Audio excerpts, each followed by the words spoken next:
The effects of strength training on endurance athletic performance have long been the subject of debate among athletes, coaches, and sports scientists alike. Recent research on highly trained athletes indicates that strength training can be successfully prescribed to enhance endurance performance.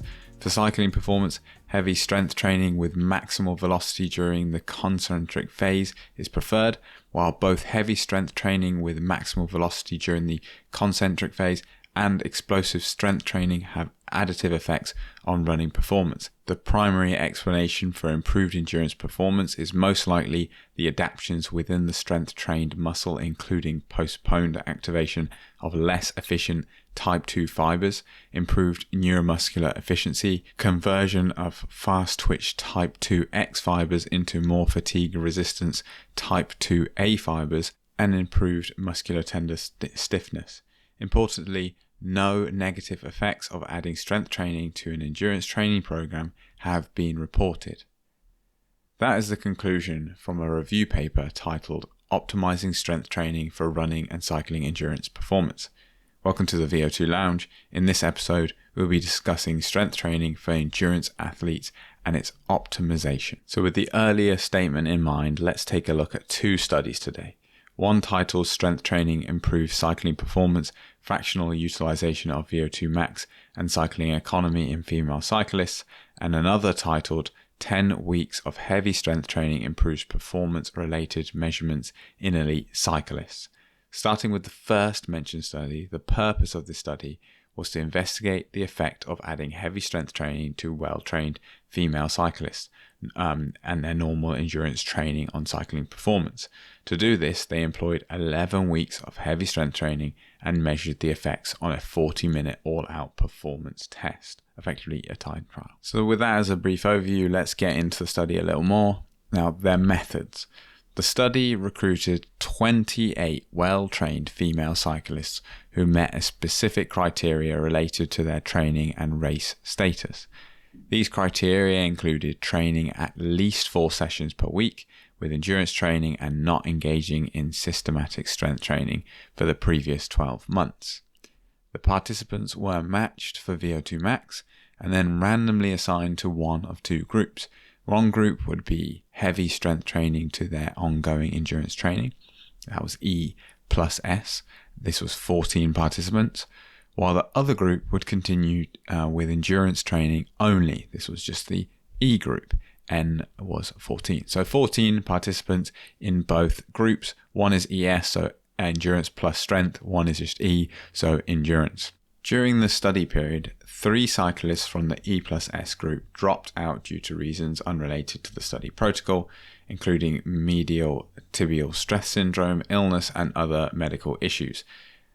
I think it's also worth noting the fact that this, although not mentioned here in the study, is a good example of why not necessarily if you're mid-season right now or if you're in the Northern Hemisphere coming into the start of your sort of early season racing, now's not the time to start doing strength training because something like this could happen. Your body's already stressed from the possible intervals you're doing at the moment, the increased volume, possibly at least volume from a stress standpoint. Then to add strength training when you haven't already preconditioned your body, it could put you over the edge and then put you in a position where you can't train or race for an extended period of time due to some kind of tendinopathy. Now, in the group, the E group, 6 cyclists also left the study for reasons such as injuries from bicycle crashes, pregnancy, and lack of time. As a result, the final number of cyclists in their endurance and strength group was 11, and the endurance only group was 8. Again, this is a good point to mention the fact that, as always, let's come into this with the concept of this study will tell us not necessarily exactly what to do, but not what not to do. Because essentially, a sample size, even at the beginning, of 28 individuals, although this is large or somewhat large as research goes in exercise science, but let's remember that this is an extremely small sample size and it isn't a necessarily extremely regardless of what the statistics say, it is not necessarily the most representative. That's why we've got two studies here to get a good idea of what's going on when people introduce strength training into their already endurance training regime. Now, additionally, the participants were asked to fill out a questionnaire regarding their menstrual cycle and use of oral contraceptives. 9 cyclists in the exercise and strength group and 7 in the exercise group completed the questionnaire. Among the participants, the exercise and the ENS group, 6 of the 9 were using oral contraceptives, while the E group, 4 out of 7 were using them. Now, important to know, because already the reality is here is surprising to see women being used because of the fact that women's hormonal state is very diverse and oscillates a lot, whereas men is much more steady state and easier to experiment on.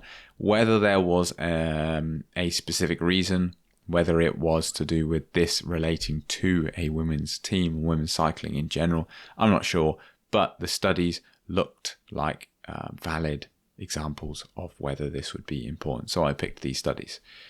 Now, the experimental overview in general. The strength training program for the ENS group lasted 11 weeks during the competition period from April to July. So we are well and truly in the race season here, and consisted of 2 strength training sessions per week.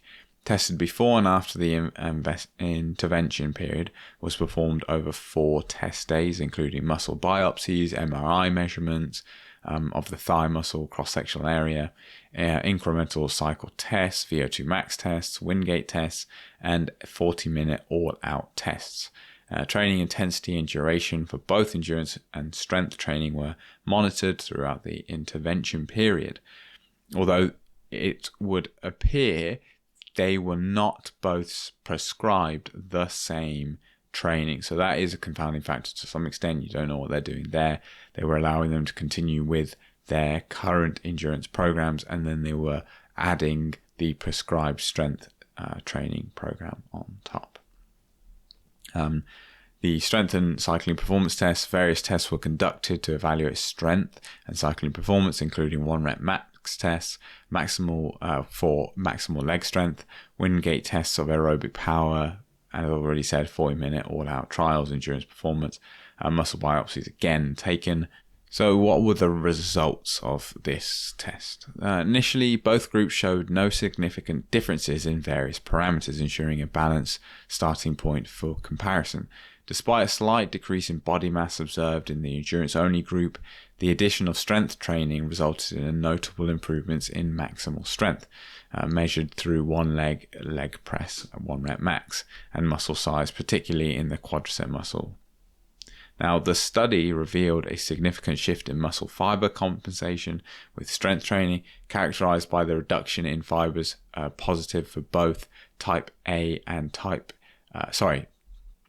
2X, and an increase in fibers positive for type 2A only. This shift towards more fatigue resistance fibers suggests a potential enhancement in endurance performance. While the contraction of aerobic enzymes remained unchanged in both groups, indicating that improvements were not driven by changes in aerobic metabolism, significant enhancements in anaerobic performance were evident in the E+S group.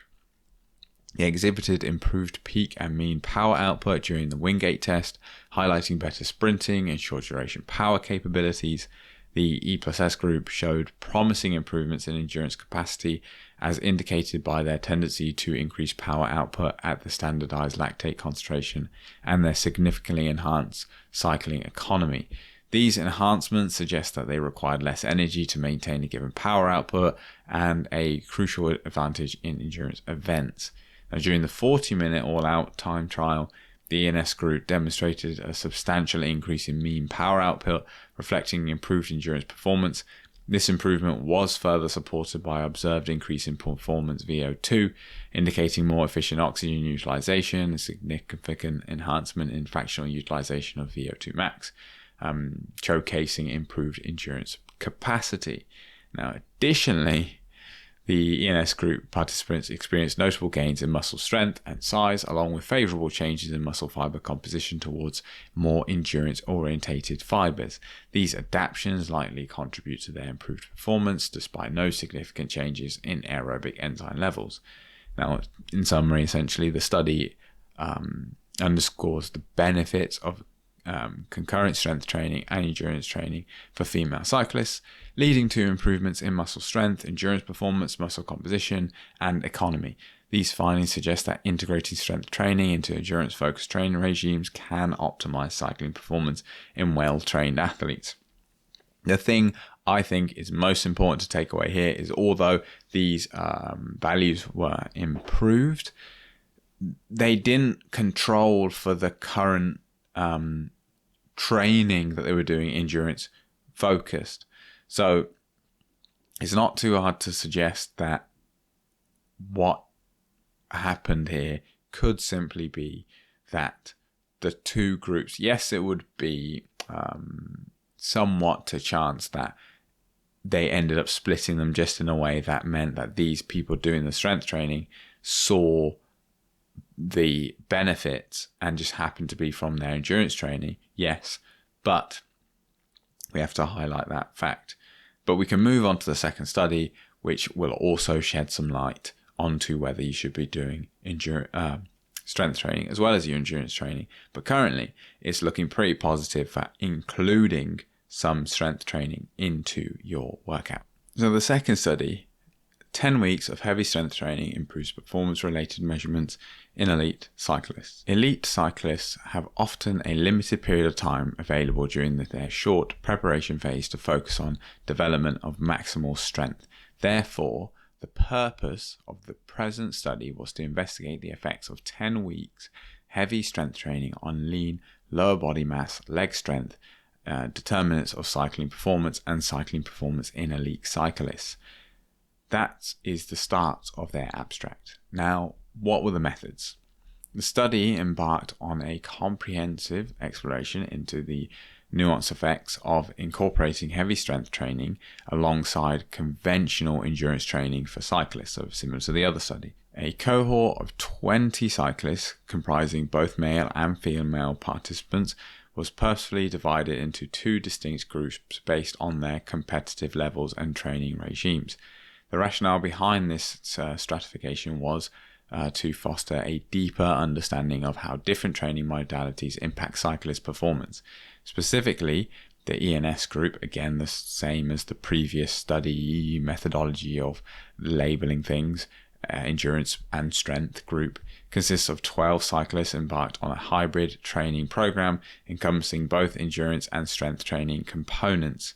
In contrast, the endurance-only group comprised 8 cyclists focused solely on conventional endurance training.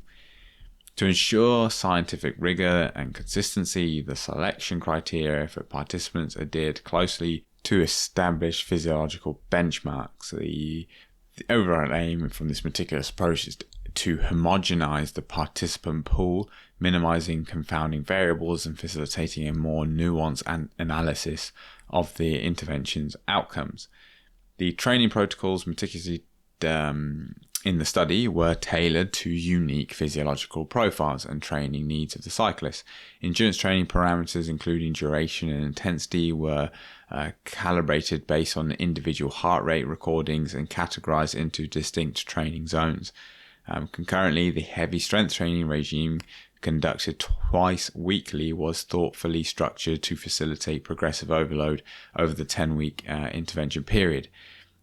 Obviously key for any kind of strength training program and endurance program, but strength training program, one of the pillars of it is progressive overload, ensuring that you're making the sets harder somehow each week, whether that is additional weight, whether that is additional reps, whether that is additional sets. Somehow you're challenging the body more than you did the previous week. Now, exercise such as half squats and leg presses were meticulously chosen to target key muscle groups implicated in cycling performance. Data collection procedures were exhaustive, encompassing a diverse array of physiological performance and subjective metrics, notably the weekly assessment of perceived leg well-being used a standardized scale offered valuable insights into the subjective experience of cyclists undergoing the training intervention. The battery of tests administered before and after the intervention, ranging from lean lower body mass measurements to incremental cycling tests, like a ramp test, essentially provided a comprehensive snapshot of the participants' physiological adaptations to the training regime. Now, the statistical analysis employed in the study were apparently robust, leveraging repeated measures, ANOVA, to scrutinize pre- and post-intervention data within and between groups. This analytical approach enabled the researchers to discern subtle changes in performance metrics and physiological parameters, thereby enhancing the validity and reliability of the study findings. Again, worth mentioning the fact that obviously a small sample size. This is obviously something pretty easy that you can do yourself. You can make yourself a very basic strength training program. You can follow along with it, especially, again, as I said, outside of the race season probably is the best time to really experiment with this. And as you pick up base training and you're just kind of noodling around, you can do ramp tests and see.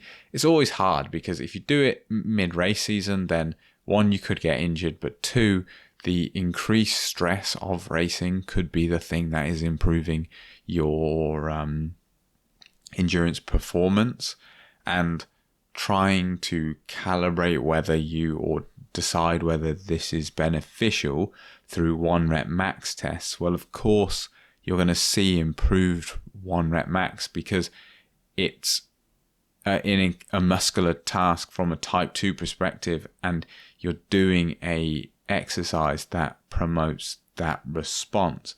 But whether that translates directly over to endurance performance, it's hard to say. If you saw a massive bump in your base season compared to previous years with the deployment of strength training, then at least you can say that it sort of makes sense that, okay, I've had 3 seasons in a row where during the base season, my FTP goes from whatever it is to about 20 watts higher in that sort of base period. And then I see the bigger jump of 40, 50, 60, however much it is, watts, once intervals start coming in, like high intensity stuff like VO2 max and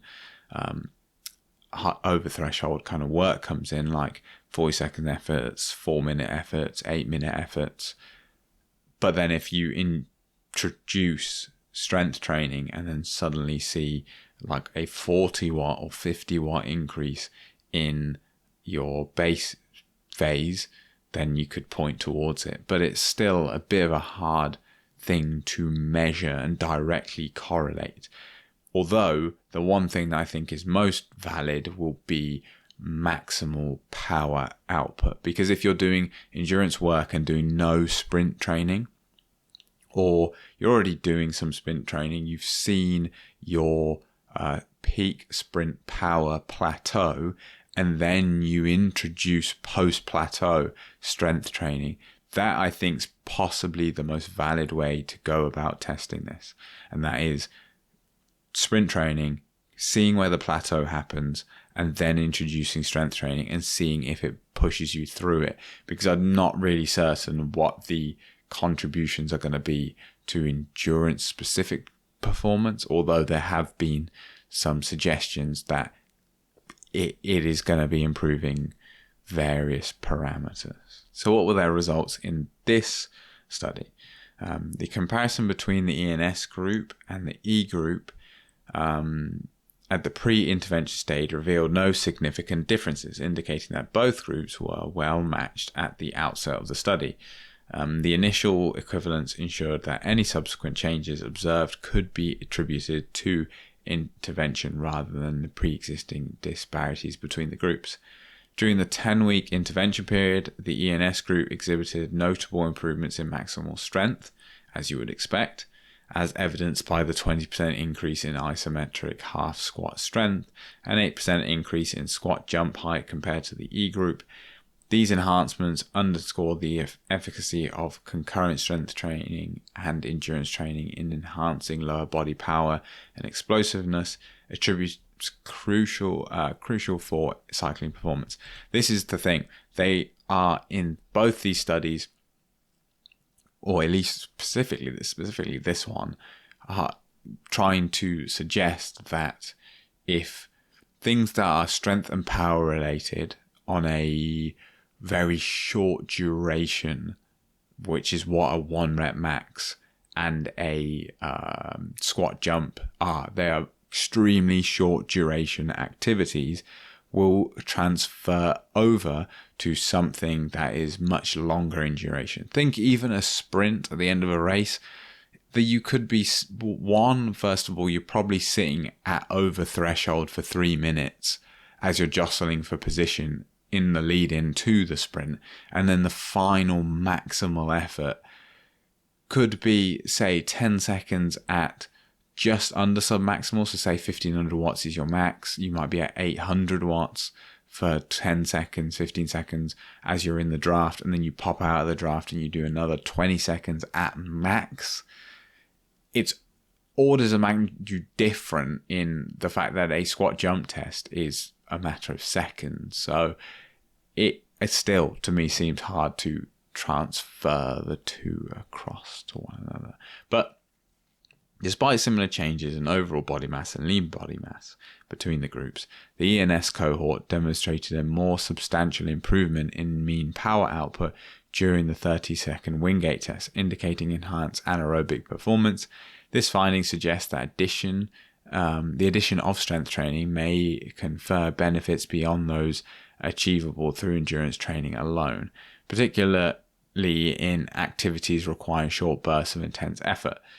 While both groups displayed comparable changes in VO2 max, the maximal power output,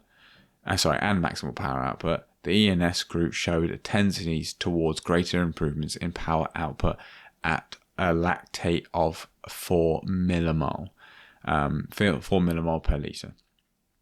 A key indicator that metabolic efficiency and endurance capacity, that is a key indicator of metabolic efficiency and endurance capacity. You may have heard of 2 millimolar before. That's usually referred to as zone 2, whereas this is a higher kind of threshold area.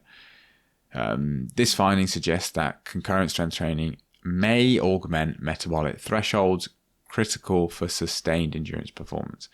Now, no significant alterations were observed in cycling economy or gross efficiency, indicating that short-term strength training may not profoundly influence the energy cost of cycling at sub-maximal intensities. This suggests that the benefits of strength training in elite cyclists may primarily manifest in explosive power and anaerobic performance rather than overall metabolic efficiency. Now, this statement, I think, in comparison to the previous study, I think is more in line what you would expect.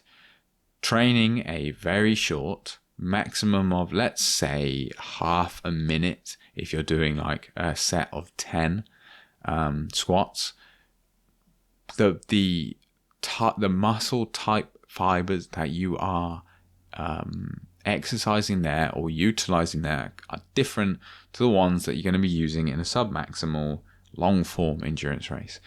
So it'd be worth the thought that yes, strength training incredibly important for overall just general health and longevity. However, depending on how intense your focus is on endurance, cycling or running, that yes, maybe if you're a sprinter, utilizing it for maximum power, maybe a puncher, those kind of things, maybe adding some mass. Whereas if you're someone who's interested in climbing performance alone, then strength training can still have a place, especially for dealing with muscle imbalances, and maybe you just get discomfort on the bike and a little bit of mass in places will help that. But for cycling performance alone, as it said, long steady state efforts don't look like they are improved. Now, in conclusion, the study highlights the favorable impact of 10 weeks on concurrent strength training and endurance training on key performance metrics in elite cyclists. particularly in terms of maximal strength and anaerobic power. While short-term intervention can yield tangible improvements in specific aspects of performance, further research is needed to highlight the optimal duration, timing, and integration of strength training within elite cycling programs. By addressing these questions, further studies can provide valuable insight. That's how they leave it.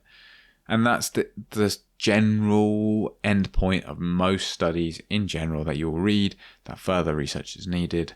But particularly on this strength training aspect, it's essentially what you would think. You are increasing type 2 muscle fiber size. What do? They produce high force, require large amounts of, they're heavily glycolytic and are not necessarily fatigue resistant. So are they going to improve your 40k TT? Probably not, unless you are so low on muscle mass that it helps. So let's just say incredibly unlikely. Versus maybe having a slightly more mass on your triceps maybe helps you hold the position, or your lats and traps, that area, but not necessarily going to. Can it improve your 20-second or 10-second peak power? Yes. So use it as you wish. So what is your takeaway from this then? Are you going to straight away now start doing strength training? Are you someone with a really weak sprint and you're looking to improve it and you like what you've heard? Are you someone who's just thinking, well, I'm going to hold off until the winter, which is probably what I would advise if you currently do no strength training. You'd probably want to do that. I would, at least. For more content like this, explore my previous episodes and consider following, rating, and sharing the podcast wherever you get your podcasts from. Share your thoughts or suggest future topics at the vo2lounge@gmail.com or in the VO2 Lounge Discord server. Links all down below. Thank you for tuning in, and until next time, it's goodbye.